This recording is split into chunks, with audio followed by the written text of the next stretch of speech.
Well, thank you so much for having me, and thanks for hyping me up there with what I've been posting lately. I'm really excited for to be here and for our conversation. Yes, me too. If people don't know who you are, which I'm going to be shocked if they don't because you've got a pretty big following, but if people don't know who you are, would you mind shining a little bit of light on who you are? What do you do? Where are you from? Anything people need in order to understand what you're bringing to the table today? I grew up in Northeast Nebraska, and I live now in the Nebraska Sandhills, which I never dreamed that I would live here. In fact, for a short time, I despised the Sandhills because we lived in the when my husband and I first got married, we lived in the Panhandle, and I had to drive clear across the Sandhills to get home, and I was like, if we could just cut the Sandhills out, it would be great because I could be home faster." And then we moved here, and I cannot picture my life anywhere else. Um, I always thought I was gonna be a veterinarian, but then in college, physics happened, and so I changed my major to animal science with an emphasis in feed yard management. I worked in a feed yard for a while, and then that feed yard sold. I stayed on with the new owner for a little while, and then I ended up resigning my post and coming to the ranch where my husband and I live in, and now both of us work. And that was a big like, ranching and feedlot is cattle, so you think, maybe not that big of a transition, but it's a huge transition. Feed yard to ranching is so much different, and so I had a huge learning curve there, and while in those first few years on the ranch, I was out moving cows by myself, and it was 2016, so it was a hotly contested election year, which all of them are, I'm sure, but it was the first one where social media was this giant that it is today, or even close to being the giant that it is today. And there was just a lot of division and contention and arguing in the online space, and I was struggling with it. So when I was out moving these cows this August morning, it was absolutely a gorgeous morning. But I got the first few pairs started through the gate into the fresh pasture, and then I just sat on the hill and watched as the rest of the cows picked up their calves and moved on into the fresh pasture. And I was thinking, like, if this concept of good movement works for cattle, because my husband and I are big proponents of low stress animal handling and good stockmanship, and good movement is one of the principles of good stockmanship. And what good movement is essentially being able to be aware of yourself, be aware of what your cattle are telling you, and asking them to move out in an efficient, low stress, safe manner. And that good movement draws the rest of the herd in. And I was thinking, if we can do this with cattle who are not even our same species and don't speak English, could this principle of good movement work in our human to human interactions too? And ultimately, I decided that yes, it could work, and it was also probably pretty necessary. And so then I did what I sometimes do and sat on that idea for a few years before writing about it or bringing it to my platforms or anything like that. And but since then, since 2018, I've just been working more towards good movement in my own life and now bringing it to the larger agriculture community. So that's kind of the rundown of my life story. That's the cliff notes of my life story. I never knew that story. I My brain went, "Whoa," like, that makes so much sense, and honestly, I thought you were gonna go with, like, um, the flock, right? One goes this way and then everybody follows. I thought that's where you were gonna go with that, like, with politics, and then you really just, like, took me through a pivot there of, like, actually, it's necessary to keep moving, it's necessary to rotate, and, yeah, I don't come from a ranching background, so I grew up with row crops, we've got corn and soybeans, and, I don't have the animal background. My husband has livestock background, but I don't. And so when I hear analogies for agriculture and then they're like, okay, well, here's how you can use an animal. I'm like, oh, That's awesome because, like, there's only so many analogies you can use corn for. So I thought that was really good. I loved that a lot. Um, Tell me more about the good movement thing. Is that a that's the name of your podcast too, right? Yes. Yep, good movement draws good movement. Okay, and talk to me about, like, some of the themes that you talk about on your podcast. Okay, yes, I love this question. So, good movement when whether we're talking about communicating with our cattle or other animals or humans, good movement always starts with us. So, with self-awareness, awareness of our energy, awareness of our patterns, awareness of the way we talk and behave and move through the world. That's the first step. The second piece is social awareness. So when it comes to cattle, it's like, what are your animals telling you through their behavior? You know, is that cow's head up and her eyes wide telling you that there's too much pressure, or is she got her head down grazing kind of along and she's calm and cool and collected?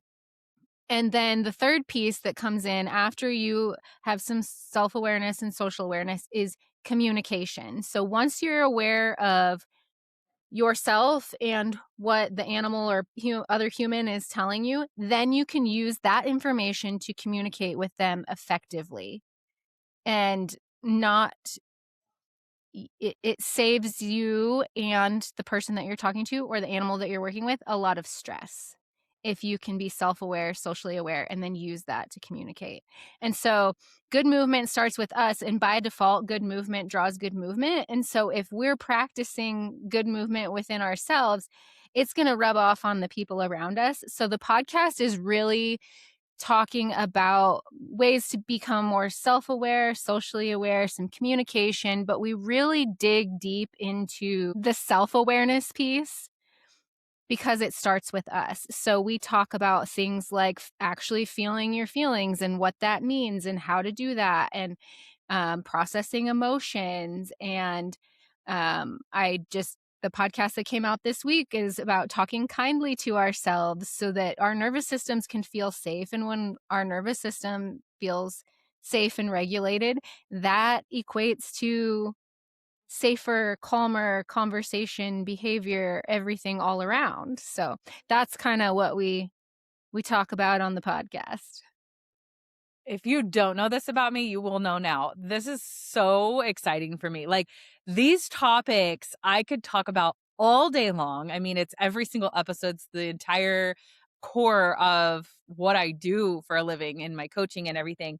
I know how I got started into this, but how did you get started into this? Because when I first started thinking about self-awareness and nervous system regulation, it was all based out of my own necessity. I had to learn about this stuff. Otherwise, like, I wasn't going to make it. Like, I was living in fight or flight survival mode and I had to do something about it. Mhm. How did you end up here and how do you know all this stuff? Like, did you go to a secondary school after, like, cuz weren't you just talking about being in like veterinary sciences or something? Like, how do you Yeah. know all this stuff? How did you gain this wisdom? How did you get started with these types of conversations? Where did it come from?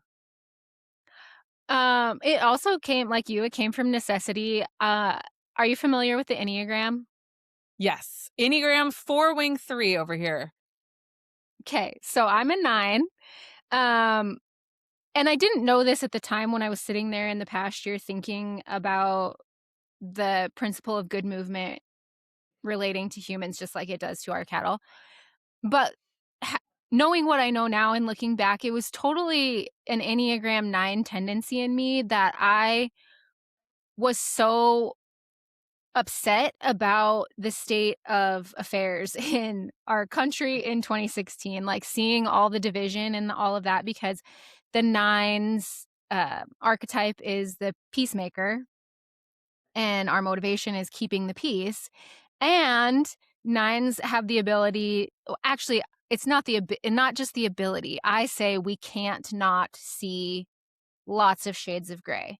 Like, even if a 9 knows where they stand on one topic or another, they can see lots of shades of gray. And so all of that, I think, influenced the way I was feeling in 2016 when I was sitting in the pasture ruminating on good movement. Mm. And again, it's part of my Enneagram 9-ness to set that down for a few years before fleshing the idea out more and sharing it with my platforms and stuff. But what really was the tipping point for me was 2020. And not because my day-to-day life changed all that much in the ways that we think of our lives changing in 2020.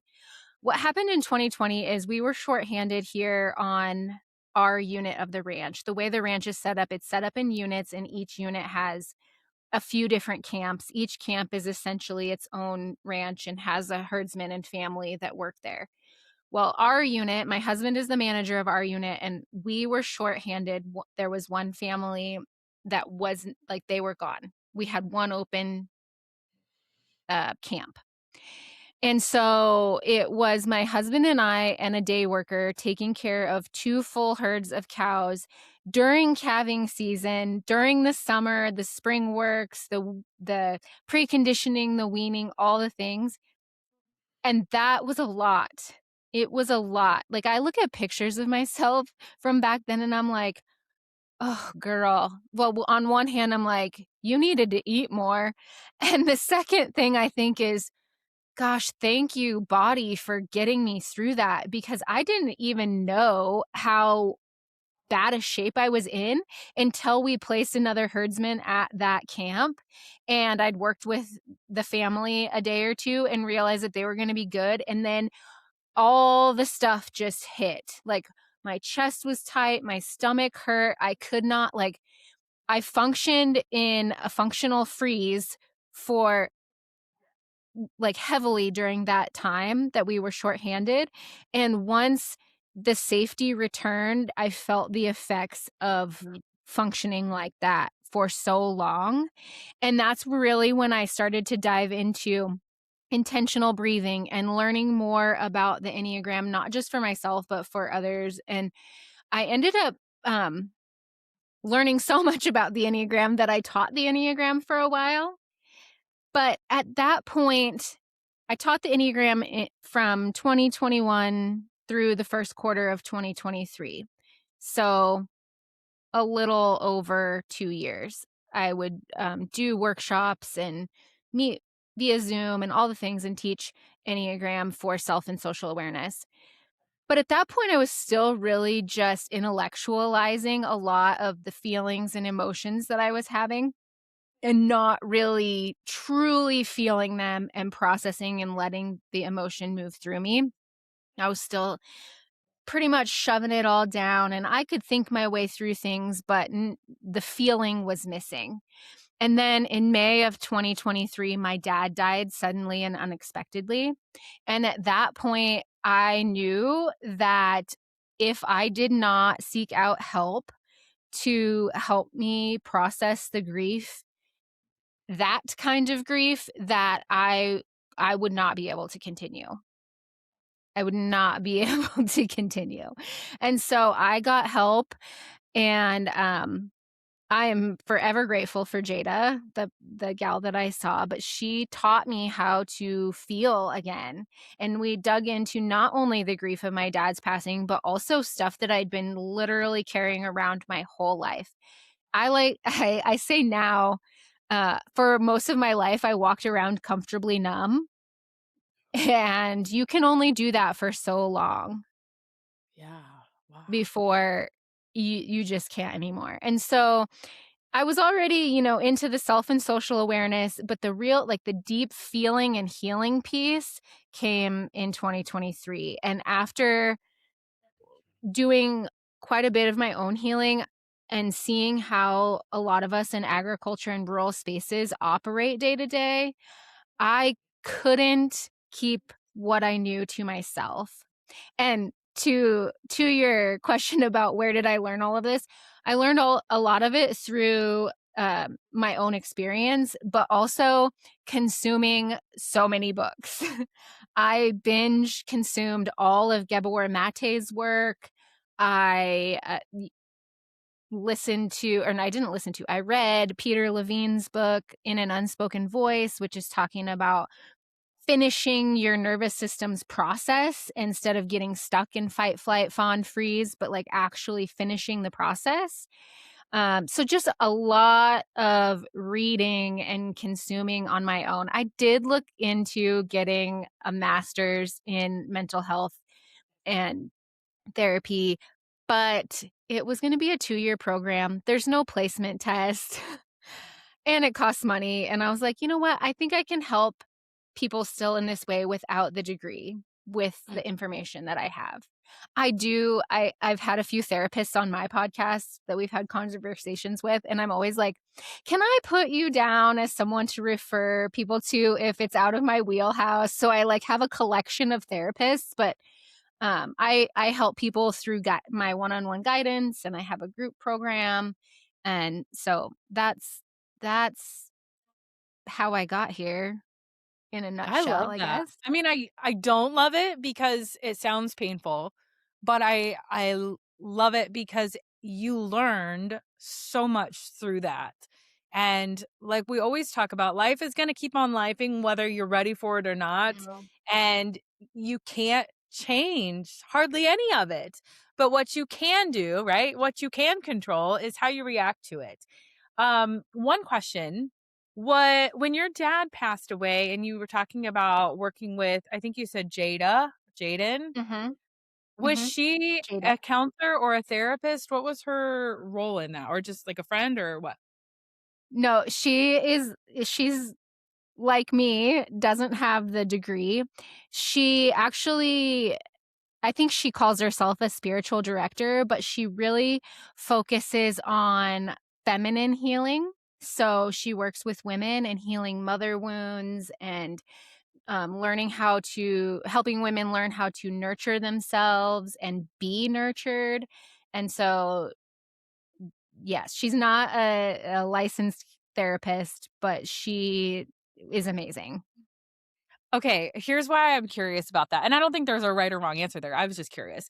What I've noticed as a coach, right? Like, yes, I do have certifications now, but I didn't when I started. And then it's not required to be a coach. You don't have to have a degree or you don't have to have a certification. There's no regulations in this field if you call yourself that. Um, was it helpful? Yes. But, what I have noticed is people, especially farmers and ranchers and ag professionals that I work with, are more inclined to work with somebody who calls them a coach than they do a therapist. And, it's because of the preconceived stigmas that come with being that title, right? Oh, like, I'm not ready to go that deep. I wanna talk about what I'm doing, but, like, I'm not ready to, I don't have big T trauma. It's not that bad. And so, I do notice, like, people will, avoid a counselor or a therapist, but they're fine working with a coach, or they're fine with working with someone who, like, has a specific background rather than this one. And it's just something I've noticed. I don't know if there's a right or wrong or even what my point to that is, other than I've just noticed it. Um, but I did have a therapist on here a couple of weeks ago, Colleen, and she did a really good job of just kind of like laying out, this is what we do, here's how we do it, here's how to get access to it, Mhm, here's how this can be helpful. And I feel like there's still such a roadblock to getting in with a therapist. Um, Location, mhm, insurance, all these different obstacles, the barrier to entry is huge. But connecting with someone who can just be a safe place to talk about it is a mhm. good first step, and if it helps you, that's amazing. But I guess I'm just always curious, like, how did you find help? Was it somebody you knew online? Was it somebody you knew in person? Like, how did you get to the point of going from, "I recognize I need help," to, "I'm much better now"? What'd that look like? I I had been following Jada on social media for a while, and I had done one of her programs called Menstrual Mystics, which was teaching women about their cycle in a way that I was never taught, and it was like, "Oh my gosh," you know, this is maybe the men followers won't or listeners won't Yeah. appreciate this that much, but the women will. But, we're always taught, like, it's such a drag, our cycle is such a drag, and she taught, like, "No, it's not a drag, it's actually this beautiful thing, and if you understand it and you work with it you can be unstoppable." And so I had Yeah. done that program with her, and then I actually, um the week before my dad died, I got some news that I knew that I would need help processing, so I had an appointment scheduled with somebody else first, and I did that. I did a couple of calls with them, and then I was like, "I think that I need what Jada has to offer. I think that will be the best, most helpful thing for me." And so I switched over to Jada. And so, yeah, I had been following her on Instagram. My best friend actually had been working with her also, um, and I'd done one of her programs, so I knew her. But, like what you were saying, when people come to me, are I hear a lot, "I tried conventional therapy and counseling, and I spent the whole time explaining agriculture." Yes. And so that it's hard to find somebody who understands agriculture and is a licensed counselor. There Uh-huh. are there are a lot out there, but there's a lot of a lot of rural people who need help, and so maybe you know, they're stretched thin, or you don't even know where to go to look for somebody who understands agriculture. Yeah. Oh, I totally agree. Like we talked about, like they exist, like the ag informed counselors or therapists, they exist, but I feel like they can't serve everybody. And Mhm, it may not be a good fit for everybody, right? Like it took me like 3 or 4 counselors to get what I thought I needed, and even then I was like, "You still didn't help me in any way," and I ended up hiring a coach. That's how I got into coaching, is I had a coach, and I'm like, "I think I can help people." I just didn't know that this was an outlet of a way to do it. I didn't know there was a name mhm, for this kind of thing, and so I was always just curious of, like, how you got to that, but I think the whole point is the fact that you acknowledged the warning signs, what your body was telling you, what your mind was telling you, and like maybe you didn't quite know what to do with the light on the dash, right? Like I am mhm, going back and forth with the mechanic, over the last week, and my check engine light will come on and then it'll go off and it'll come on. And I'm like, there's nothing like happening. Like nothing's wrong with the car. It's just the light's coming on. And so I go in there and I'm like, what is going on? And a sensor is out. And so it's like back and forth of like working versus not working because it's going bad. And so it's like, but what do I do with this information? Do I go and I fix it, or do I just keep driving it until it starts mhm, running funky? And it's like, what do I do with this check mhm. engine light? What do I do with this information? And you can be like me and you can just keep driving around and hope to God you don't get stranded somewhere. Or you can take it in, they can clear the code, they can fix the part, right? And I think that you paid attention to the check engine light and you were proactive about it, not waiting for you to get stranded somewhere, and you did something about it, regardless of whether it was a counselor or a therapist, or if it was just somebody else that had some tools and resources for you in this particular season of life, of this particular scenario. And I think that's the point that I just want to like emphasize of like, if you're listening to this and you've had something go on, or like you're anticipating something going on, it doesn't matter really. It does matter who, but it's just the point of, like, starting, like, just raise the hand, just have the Mhm, first mhm. conversation, and then I think the rest will come to you, right? You'll get the clarity of what you'll need next, but I think that's the first and the hardest part, is just saying, "I may need to have a conversation with somebody about this," and, go from there. So, you recognized what was going on, you had the conversation, they helped you through the season, and now you're taking this and you're helping other people about it. Talk to me about, what that looks like today. You mentioned you do some one-on-one stuff. You do have a group coaching program, but like what else does that look like? What are the topics? What are the things that you're seeing a theme with, as far as how why people come to you?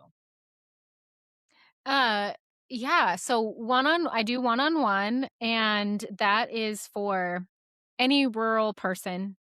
you don't even have to be rural, but I live rurally and I work in agriculture, and so that's kind of my wheelhouse. Um, and that's for, yeah, I said any rural person, man, woman, old, young, whatever. If you're feeling like you need a safe space, my one-on-one guidance is that. And the theme that is emerging recently with the people I work with one-on-one is this kind of self-talk reparenting situation. Like we're going back and meeting our little selves and giving them what they need so that they can feel safe and their nervous systems can learn a different way than this survival mode that they've been in, so that they can show up differently in their lives now. And so that's kind of what we do there. Everyone that does a consult call with me, they're like, "Well, what's the framework? What's the steps?" And I said, "Well, there isn't really like a hard and fast framework other than the self-awareness, social awareness, and communication, but we're going to be heavy on the self-awareness. And really it's just whatever you need, I'm here for it. So I will listen, I will give you tools. This is a safe space." And a lot of times that's really what we need, is somebody to just sit with us and be with us and not try to change things for us. And so Yes. that's the constant, that's the through line through all the work that I do, whether it's group or one-on-one, is it's a safe space and I will be with you in whatever you bring that day. Then I have what I call the Good Movement Collective, which is a small group of rural women. I limited it to 6 women because I like the small, like intimate, but it's just more of that safe space. We're here for each other. We're going to lift each other up.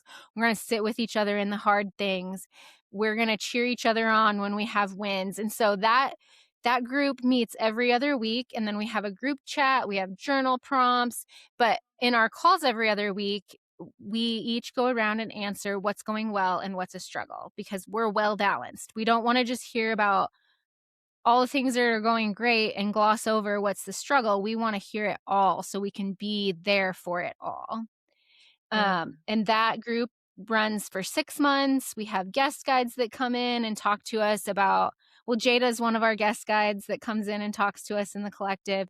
Um, but she talks about menstrual cycle and mother wounds. And we have another one that talks about like organizing your day and achieving the things that you want to achieve without like burning yourself out and dropping balls and all the things. And then my best friend actually comes and talks to us about money mindset, because that's heavily tied to your nervous system and important when you're a woman in agriculture. And then I also do I have my podcast, Good Movement Draws Good Movement. I have a private podcast for people who are ready to go a little deeper than the public podcast with tools and inner work, but they're not quite ready to come see me or anyone else face to face via Zoom or in person. And that's called The Draw. That's the private podcast. And then I also do some speaking and workshops where we go through the good movement framework of self-awareness, social awareness, and communication. And I can't remember if I said this publicly on anybody's podcast yet. I might have. I don't remember. But I have a family offer in the works, Ooh. because I would love to come to your family's operation. And it doesn't even have to be a family operation. It could be not a family operation, but an operation where you want stronger relationships, deepened connections, and like a really solid culture in your operation, whether that's family or not. But I really have a heart to work with families to break generational cycles and, like I said, grow in those connections so that your operation is sustainable for generations and generations to come. That sounds amazing. I don't have it all fleshed out yet, but if that's something that any of your listeners are interested in, please reach out, because I would I would really love to do that. That sounds so amazing, and I feel like you're gonna have such a success with that. And what's so crazy is, like, I I wish I had discovered you years ago, because everything that you are talking about, the things that you are including in your group coaching and in your one-on-ones, it's like, yes, yes, yes, like, those are all the things that I need help with, that I wanna talk about. And I feel like I reinvented a wheel that I didn't know existed. I mean, those are all things that, well, minus like the menstrual cycle and stuff. Like, I don't talk about that in AgriMinds Live, because that, I mean, it's for men and women, and I don't feel like we get it too much into the body. It's because I don't know a whole lot about it, to be honest with you. Just like you mentioned, it's like I talk about the things that I do know about, and I just so badly wish that I had someone like you prior to me going and trying to learn it all myself, because I needed it. And then it's like realizing nobody's talking about this.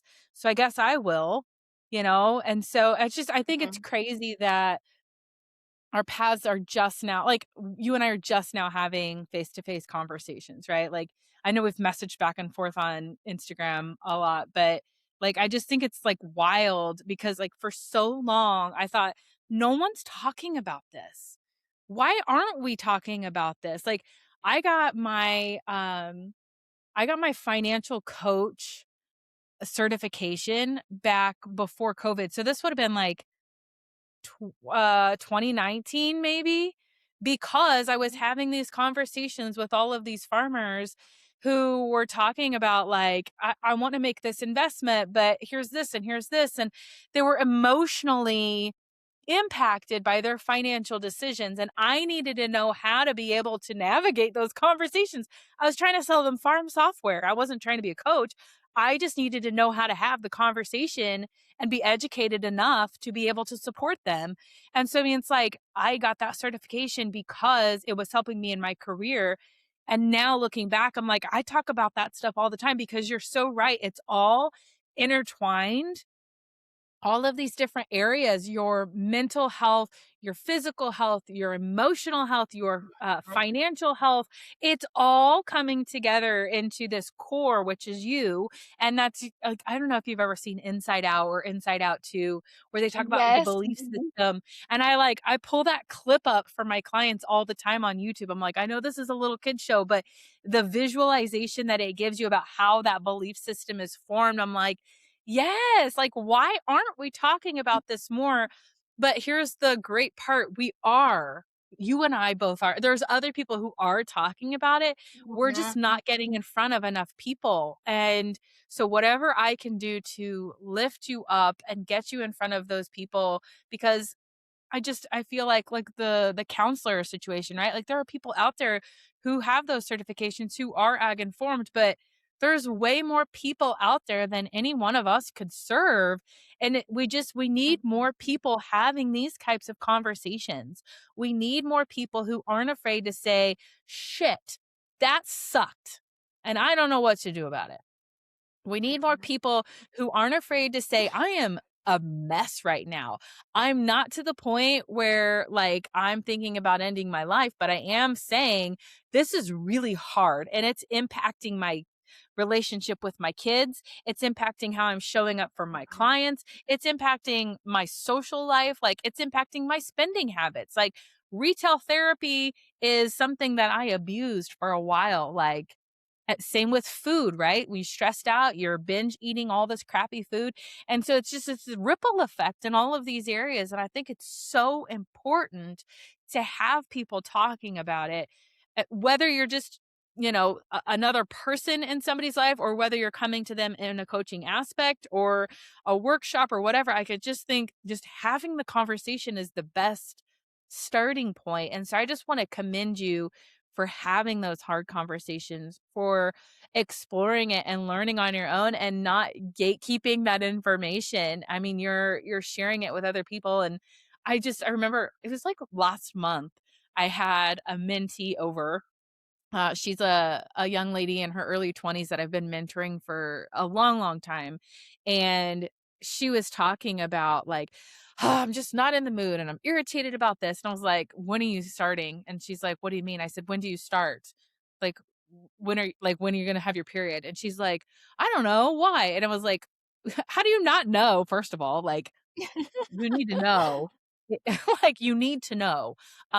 It's important for you to know for several reasons, because it does, as women, it impacts a lot of things, whether you realize it or not. Even if you've been like, my mom or my one of my other clients who had a hysterectomy and they are not even having a period anymore, the hormones are still impacting you. And even if you are a male listening to this, your hormones are still impacting you as a male, even if you don't have a uterus, right? Like, you still have hormones that could be out of balance. And so if you don't understand that about yourself, how do you know how to fix it? And even like I was struggling with some like achiness in my body, and I don't know if I would call it arthritis. It's just inflammation, right? Like, I don't know if I'm old enough to accept the fact that it could be arthritis, but here we are. Um and it's directly impacted to the things that I eat. And the things that I eat are directly impacted to my hormones and how I'm feeling and my stress levels. Like, it's all impacted. And so it shows up in my self confidence, right? Because if I eat a ton of Mhm. chocolate, I'm going to have a ton of zits on my face. And so I'm going to feel really unprofessional going to a speaking event with 18 zits on my face. Like, it just affects every single area. And so I think your focus and your like tagline, if you will, of like good movement draws good movement. And it's not just physical movement, it's all the things. And I just, Mhm. man, I'm just loving all the things. I don't know if you can tell, but like I just love talking about this stuff. Well, thank you. And also right back at you for the commendation on talking about these things and speaking up about them. And to your point about the zits and stuff, uh, I get cold sores and they're triggered by stress, sun, a lot of things. Everything.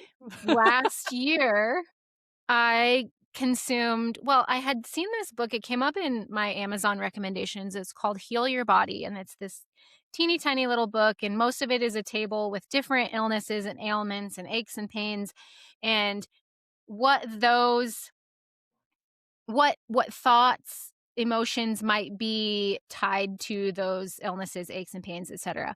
And then also what affirmations you can say to yourself to help with those ailments. Well, Ooh. so I got that book, and then, the author of that book, she also that book is called Heal Your Body. It's by Louise Hay. She has another book called Heal Your Life, and so I listened to that book last summer, and it was what some people might consider woo-woo, but the more healing and inner work that I do, I just don't think that anything's woo-woo anymore. Like, if it Yes. helps, fantastic. And so but she talks a lot about how we talk to ourselves and the thoughts that we think. Her premise is our thoughts and inform our beliefs, and our beliefs inform our reality.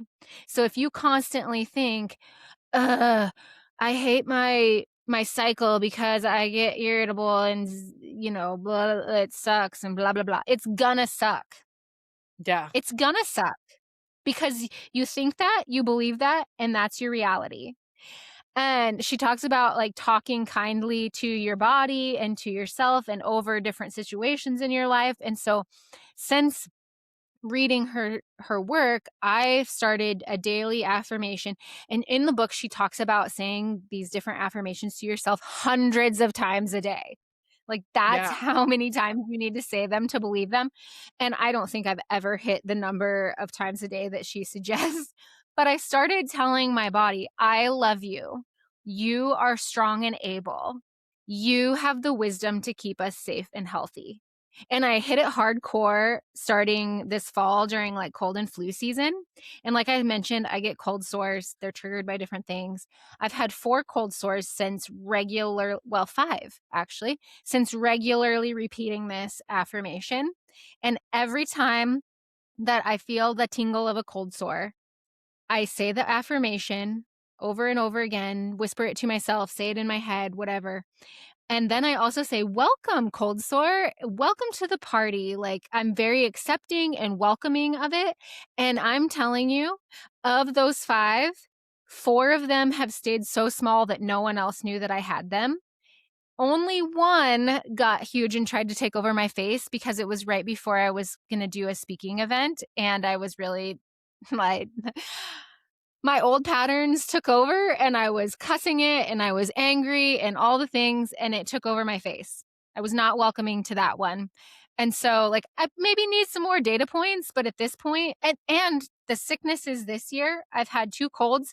I've gotten over them faster than the rest of my family. They haven't been that bad. I haven't felt that bad. No fevers, no nothing. The affirmations at this point, like I said, maybe I need more data points, but I, at this point, am like, they're helping. They are beneficial. Our bodies are really cool. Like, our bodies are designed so intricately and neatly, and they can do a lot of amazing things, but they have to be given the right environment. And Mm. tearing yourself down and talking poorly about yourself and beating yourself up over things is not giving your body the right environment to take care of you.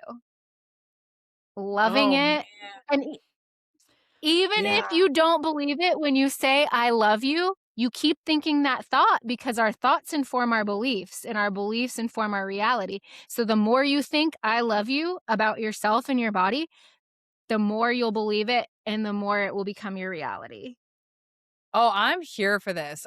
I don't think this is woo-woo at all. I mean, my mom has a little bit of Native American, heritage, and so, like, well, you can't see it. It's just outside of the camera probably, but I have, like, a whole and I have a bowl of rocks. So if that tells you anything. But here's the deal. I don't think that this is woo-woo at all. John Maxwell goes through the framework of thoughts turn into feelings, turn into actions, turn into results. The book Think and Grow Rich talk about like repeating, this is what you want. If Mhm. you don't ask for it, it won't come true. Like you have to truly believe it. It talks about that in The Secret by Rhonda Bynes. It talks about it in the Bible. Knock and the door shall be open. So I mean, like, it can't not be something if all of these different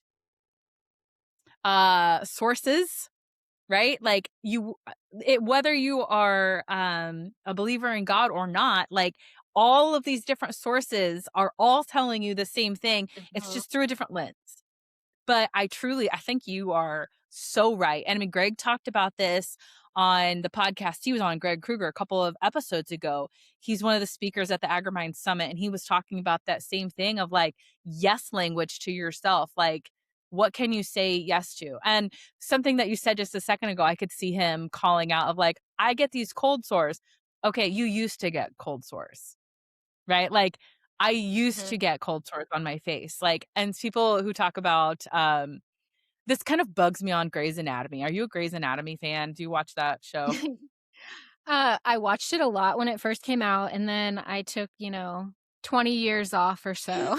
And then I started way back at the beginning. I think I'm on, like, season 17 now. I took 20 years off. Oh, I'm dead. That's hilarious. That's so true. But true. If you have ever seen Grey's Anatomy, you so know what that's like. I forgot oh, um, like, I hear, like, when people are smokers or, people who've been alcoholics for years, like, you don't say, "I'm an alcoholic." No, you used to be an alcoholic. You used to be a smoker, and on Grey's Anatomy, it drives me nuts because, like, Richard Weber goes to all these AA meetings and he's like, "Well, I'm an alcoholic. Of course I'm going to have the craving." No, you're not an alcoholic anymore. You're not drinking anymore. You used to be an alcoholic. Like, think yourself into this thing that you want to be. If you keep calling yourself an alcoholic, you're going to keep having Mhm. the issues of alcohol.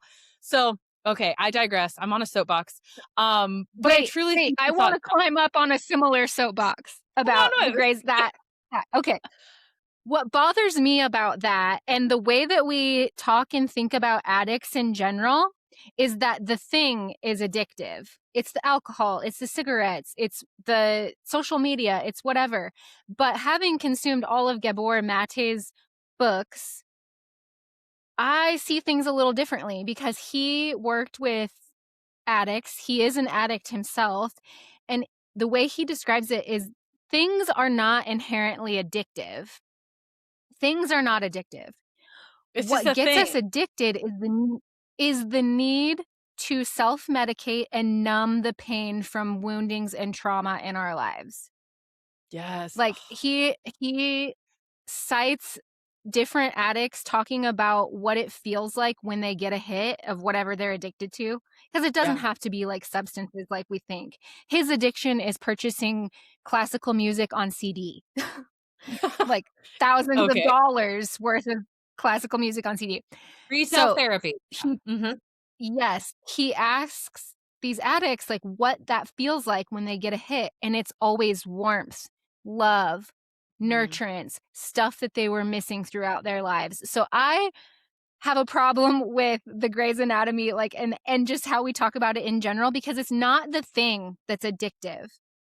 It's the pain that they're trying to Yeah. numb, and that Yeah. breaks my heart so bad.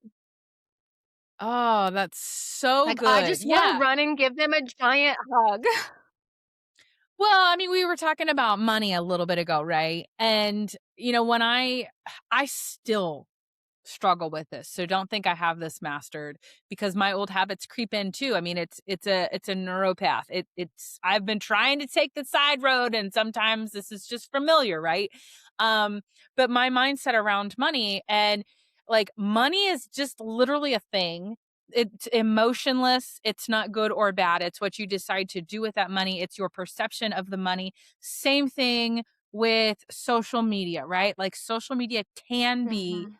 very dangerous. It can be addictive. It can rob you of your relationships with your kids and your time, and it can be distracting. And you could be going down the road looking at Facebook and get in an accident. Like it can have a effect, but ultimately it's your perception of the thing. It's the thing that you're letting it do to you. Mhm. You know what I mean? And so, yeah. Mhm. Oh gosh, that's so good. I have to sit with that one for a second, man. Oh, okay, keep going. I like it. Keep talking. What else you got? Yeah, but I mean, because I thought, similar things that we think about addiction before. I mean, once I started in my own inner work, I was kind of, like, more open-minded about all of that, and then after consuming, it's called In the Realm of Hungry Ghosts is the Gabor Mate book that talks about addiction. I was like, "Oh my gosh, yes." Like, it just makes so much sense.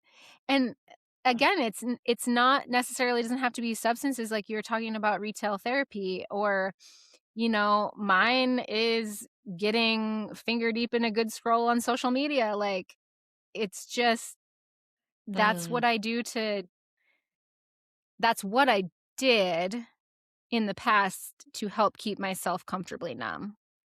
And yeah. prior to social media being so big, I was up here in my head all the time, keeping myself comfortably numb, hiding out inside, or literally physically hiding out. Mm, yeah. Wow.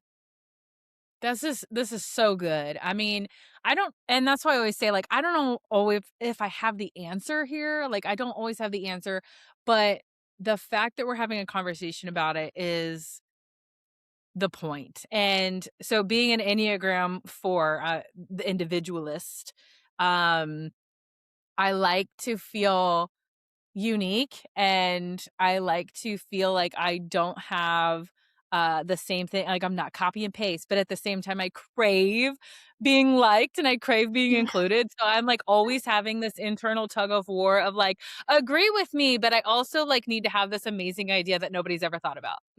yeah. Yeah, yeah, So yeah. like I'm constantly back and forth. And then on top of the Enneagram, so the working genius is kind of my favorite assessment. And so I'm a wanderer. And so like a lot of my default is to think things through. I love to think. I love to be in my thoughts. But just like anything, too much of something can be toxic. And if I stay in my Mhm. thoughts, then that can be not serving me well. That can be toxic for me. So as much as something can be a strength or a genius of mine or something that brings me energy, it can also be harmful if not done Yes. at the right time. Yes.